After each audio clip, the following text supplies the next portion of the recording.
खुश रहना सीखो, सही काम करना सीखो। और खुश वही रह सकता है जिसका मन निष्कपट है, खुश वही रह सकता है जिसका मन निर्मल है, खुश वही रह सकता है जिसका चिंतन सही है, खुश वही रह सकता है जो दूसरों को खुश कर सकता है, खुश वही रह सकता है जो दूसरों की खुशी छीनता नहीं है, खुश वही रह सकता है जो सबको खुश करने की कोशिश करता है, और खुश वही रहता है, याद रखना, जो खुश रहना चाहता है वही खुश रहता है। खुश रहो।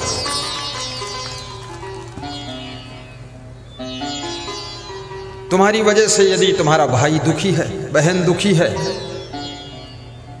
पिताजी दुखी है, मां दुखी है, पत्नी दुखी है, पति दुखी है, तुम खुश नहीं रह सकते। कितने भाइयों ने अपने भाइयों को इतनी पीड़ा दिया है, बड़े आलसी, बड़े निकम्मे, बड़े क्रोधी, बड़े दुष्ट, उल्टा पलटा काम करते हैं। भाई समझाता है, मानते नहीं, भाई को टेंशन दिया है। कितनी स्त्रियां अपने पतियों को भारी टेंशन देती है और रात को इंजेक्शन देती है और सुबह फिर रिएक्शन करती है और दिन भर इन्फेक्शन होता है। ये सब क्या नाटक कर रहे हैं? सोचते हैं मेरा पति लंबी आयु को प्राप्त हो। अरे लंबी आयु, ये तो अगले साल मर जाएगा, यही हालत रहेगा। पति को टेंशन मत दो। वो कौन सी आदत है जिसको तुम छोड़ नहीं सकते हो? तुम एक दिन जब मृत्यु का समय निकट आता है, इस शरीर को छोड़ देते हो, परिवार को छोड़ देते हो, पूरी दुनिया को छोड़ करके आत्मा विदाई ले लेती है, तो जीते जी ये बीड़ी, सिगरेट, गांजा, चरस, तंबाकू, मांस, मछली, अंडा, नशा, शराब, व्यभिचार, अनाचार, दुराचार, भ्रष्टाचार, सारी बुरी आदतों को तुम त्याग दोगे। तुम्हारी पत्नी भी खुश रहेगी, पति भी खुश रहेगा, माँ बाप भी खुश रहेंगे और गुरुदेव भी खुश हो जाएंगे तुमको देख करके। क्या नहीं छोड़ सकते हो तुम? साहिब बंदगी। जीवन में जितने दुख दिखते, बाबा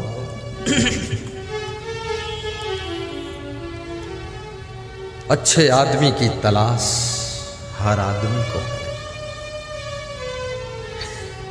भगवान श्री राम रीछ भालू बानरों की सेना को लेकर लंका पर चढ़ाई करते। राम से किसी ने पूछा कि मनुष्यों की सेना लेकर तुम क्यों नहीं गए? तुम खुद मनुष्य रूप में थे।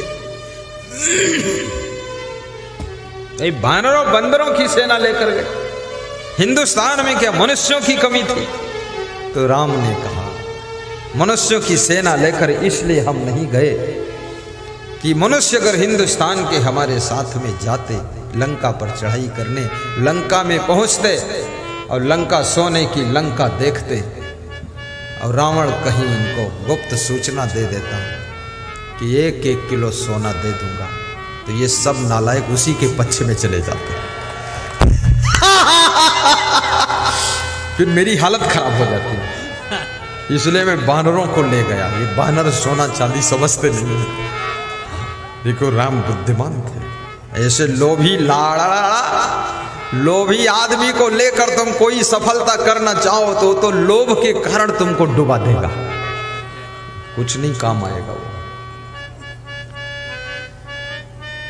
जीवन में जितने दुख दिखते, गा दूं और मंद मंद बजाइए। जीवन में जितने दुख दिखते। जीवन में दुख क्यों है? क्या कारण है इसका? What is reason? प्लेजर। दुख का कारण क्या है? एक ही कारण है। जीवन में जितने दुख दिखते, वे निज दोषों के कारण ही। जीवन में जितने दुख दिखते। आप कहीं रहो, बिहार रहो, पश्चिम बंगाल रहो, यूपी रहो, एमपी रहो, दिल्ली रहो, कहीं रहो, अमेरिका लंदन रहो, आप सब जगह सुखी हो सकते हैं। कोई नहीं पूछता ये गुरुजी कहाँ के रहने वाले हैं, और कोई नहीं जानना चाहता तुम्हारा आश्रम कहाँ। अरे जाने दो भाड़ में आश्रम, हमको क्या जरूरत है कि ये सेव फल किस बगीचे से आया है। हमको तो सेव फल की क्वालिटी अच्छी, उसे खरीद कर खा लेना है। हमें तो गुरुजी कहाँ रहते उससे लेना देना नहीं, हमें तो गुरुजी अच्छे हैं, बस उनको स्वीकार करना है। ये बात है कि नहीं?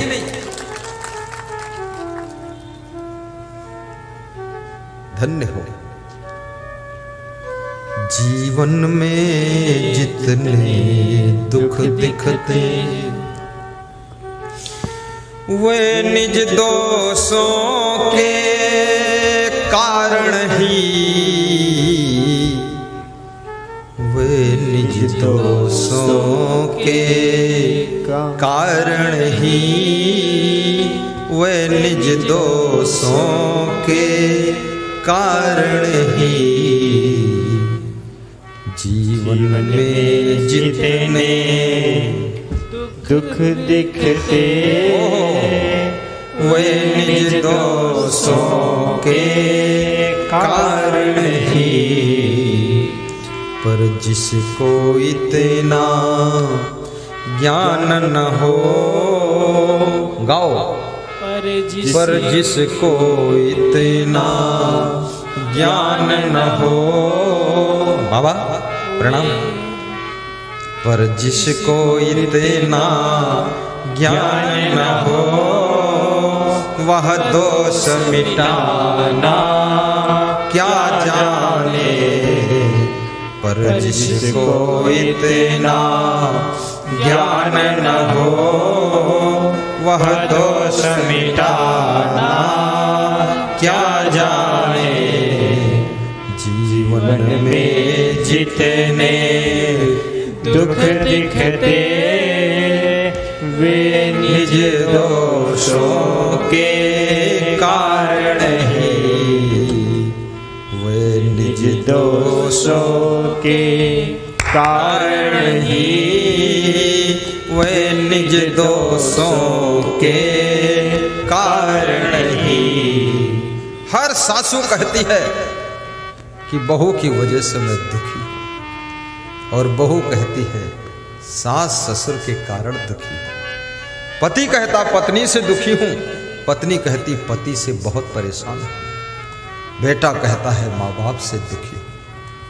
ये सब सबसे दुखी हैं, ये खुद से कोई दुखी ही नहीं, दूसरों से ही दुखी है। और ये दूसरे लोग सबको दुख दे रहे हैं, ऐसा नहीं है। अपने भीतर झांको, कहाँ गलती है, स्वयं में कहाँ कमी है। अगर बेटी ससुराल में टिकती नहीं है, याद रखना बेटी के अंदर भी कमी है। बेटी के माँ बाप को कभी अपनी बेटी का पक्षपात नहीं करना चाहिए। बेटी का मनोबल बढ़ा करके उस बेटी को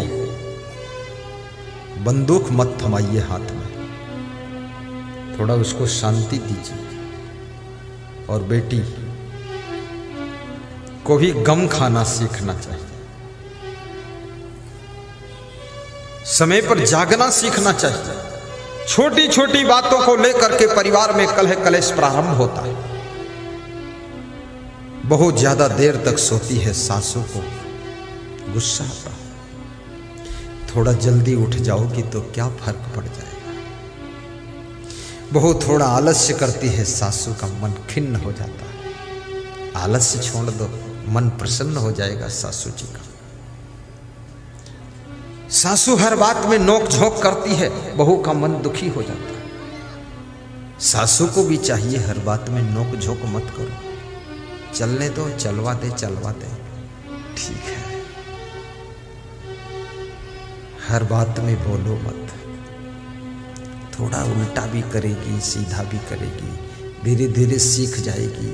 छोटी है, बच्ची है, अभी इसको बचाना पड़ेगा, धीरे धीरे सब आ जाएगा।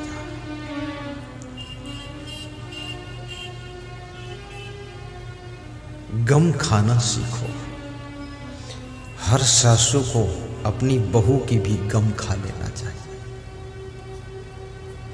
उसकी जिंदगी में ज्यादा इंटरफेयर मत करो, प्रसन्न रहो। तुम्हें एक कहानी सुना रहा था आपको, सासू होने का अहंकार। आहा, एक साधु भिक्षा मांग रहा था, ये बात बताया था ना, छूट गई कहानी में, सुना देता नहीं चूक जाऊंगा। साधु किसी गृहस्थ के द्वार पर भिक्षा लेने गए। सासू घर में नहीं थी, बहू थी। बहू से भिक्षा मांगा। बहू ने कहा, बाबा थोड़ा रुको, मैं घर के अंदर से आती हूं। तो साधु ने सोचा घर के अंदर जा रही है, कुछ लेकर आएगी। घर के अंदर से जब आई 5 मिनट के बाद, तो उस बहू ने कहा, बाबा हमारे घर में भिक्षा नहीं मिलेगी आपको, जाओ बाबा, यहां कुछ नहीं मिलेगा। तो साधु मुस्कुराता हुआ चल देता है, हंसता हुआ। जो नहीं देता है ना, उसके लिए भी साधु हंस देता है। ठीक है, भिखारी भी हंस देता है जो नहीं देता है। जो देता है उसके लिए भिखारी मुस्कुरा देता है, ना देने वाले के लिए हंस देता है। एक भिखारी से किसी ने पूछा कि जिसने दिया उसके लिए तूने मुस्कुरा दिया, और जिसने नहीं दिया उसके लिए तूने हंस दिया, तो ये क्या बात? तो उसने कहा, मुस्कुरा इसलिए दिया देने वाले के लिए कि अगले जन्म में भी ये दाता बनकर पैदा होगा, बड़ा धनवान बनकर पैदा होगा। बोले जिसने नहीं दिया तो हंसा क्यों? बोले हंसी इसलिए आई, अगले जन्म में ये भी भिखमंगा बनेगा तो हमारे साथ में ही रहेगा ये, इसलिए हंसी आ गई। कि इस कंजूस को पता नहीं है कि ये धन दौलत क्या साथ में लेकर जाओगे। कितने लोग अपने कुटुंब के मोह में इतना पड़ जाते हैं कि 1 रुपया दान नहीं कर पाते। सब कमा कमा कर ढेर लगाते रहते हैं, बेटों के लिए और बेटों के बेटों के लिए, 7 पीढ़ी के लिए रख देते हैं। उनको पता है 7 पीढ़ी अंधे और कोढ़ी पैदा हो, कुछ कर नहीं पाएंगे, कोढ़ियों के लिए इंतजाम कर रहे। अरे ये 7 पीढ़ी के लिए धन मत रख, चाहे राजनीति करो चाहे कुछ करो, लेकिन इतना धन जमा करने की जरूरत नहीं है। आप अपने बेटे को अगर सुखी बनाना चाहते हो, सम्माननीय जिंदगी जीने की कला सिखाना चाहते हो, और बेटे का प्रभाव बढ़ाना चाहते हो, बेटे को सुंदर संस्कार दे दीजिए, बेटे को ज्ञान दे दीजिए, और बेटे को सद्बुद्धि दे दीजिए, और बेटे को जिंदगी में चरित्र से रहना सिखा दीजिए। आपका बेटा मिट्टी छुएगा तो सोना बन जाएगा, आपका बेटा महान बनकर के जिंदगी जिएगा। ये बेटा के लिए चुट्टा बन रहे तुम, और बेटा उस पैसे से शराब पी रहा है। एक मिनिस्टर मुझको मिले तो बोले हमारे घर में सब ठीक है लेकिन बेटा नहीं ठीक है। तो हमने कहा बेटा क्या करता है? नहीं बस ऐसे ही है सब मामला। तो हमने कहा कमा के तो दे ही दिया है, मर जाओगे तो भी वो जिंदा रहेगा, खाएगा पिएगा। बोले अरे बहुत दुर्गुणी है, तो धन इतना क्यों दे रहे हो उसको? बच्चों से मैं कहूंगा, छोटे छोटे बच्चे जो बैठे हैं, सब बच्चे बेटी हो या बेटा हो, पोती हो या पोता हो, एक छोटा सा दान पात्र बनाइए, छोटा सा डब्बा गुल्लक बनाइए। और अगर कभी माँ बाप तुमको पैसा देते हैं, नानी नाना पैसा देते हैं, तो गुल्लक में बचत करके रखिए, और 3-4 साल के बाद वो पैसा फोड़ कर निकालिए। जो भी निकलेगा 10-20 हजार, 10-20 हजार बाप से कह दो और लगा दीजिए, और कह दो एक स्कूटी खरीदूंगा, ये चाट पकौड़ी खा के घूम रहे हो, आदत बिगाड़ रहे हो, उससे बेहतर है स्कूटी लेकर जाना। कार खरीदो, कार से स्कूल जाओ, क्या फर्क पड़ता है। पैसे को बर्बाद मत करो। और ये भी निवेदन करूंगा,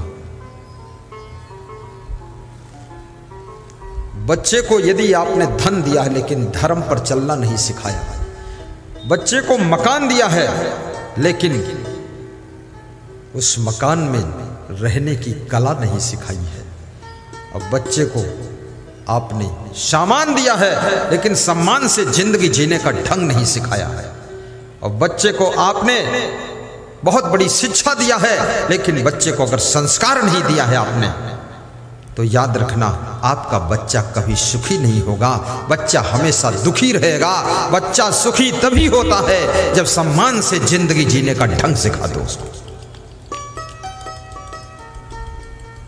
ज्ञान दे दो बच्चे को, सत्संग से जोड़ दो, तो वो साधु हंसता हुआ चल देता है। सामने से उस घर की सासू आ रही थी।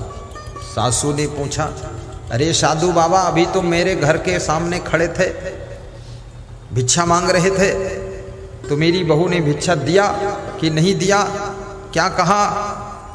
तो साधु ने कहा कि तुम्हारी बहू ने जवाब दिया कि बाबा, इस द्वार पर भिक्षा कभी नहीं मिलेगी, जाओ बाबा, टाइम पास मत करो।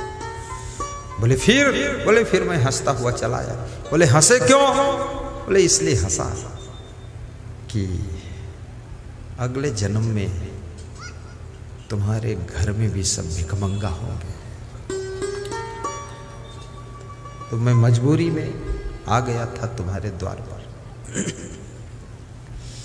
किसी के द्वार पर कोई अतिथि आ जाए, प्रेम से खिला देना उसको, प्रेम से बोल देना, मेहमान का सम्मान कर देना। और ये भी निवेदन करूंगा, हर रोज किसी के हम मेहमान बनने के लिए भी मत जाना, रोज रोज ससुराल भी मत जाना।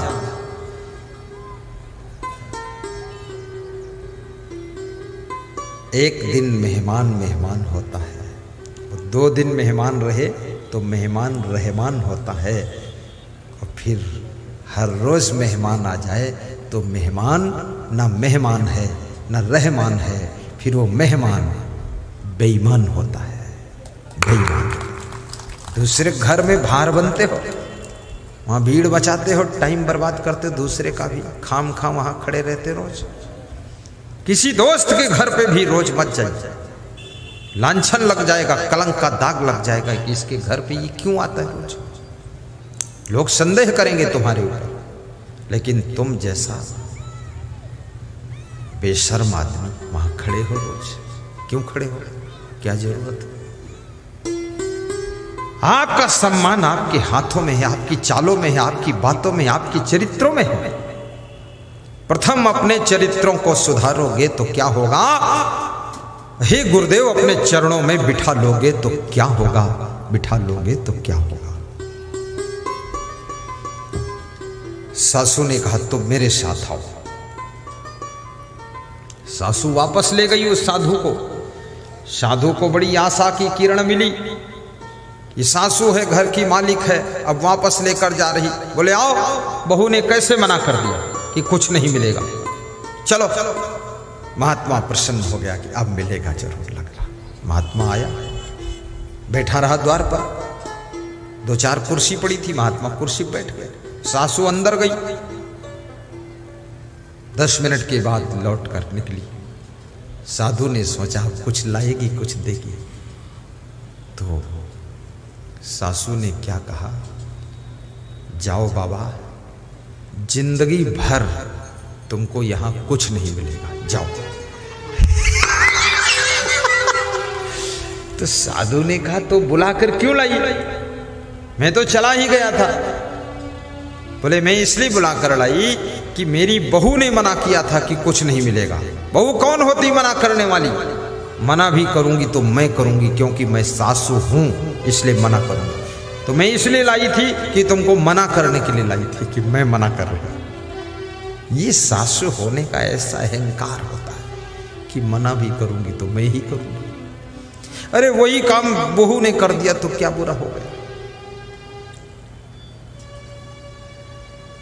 सासु होने का अभिमान भी छोड़ दो, कुछ नहीं है अभिमान में। बड़ा से बड़ा पद प्राप्त करो, निर्माण रहो। भगवान श्री राम क्या कहते हैं? सिया राम माई सब जग जानी, करहु प्रणाम जोरी जो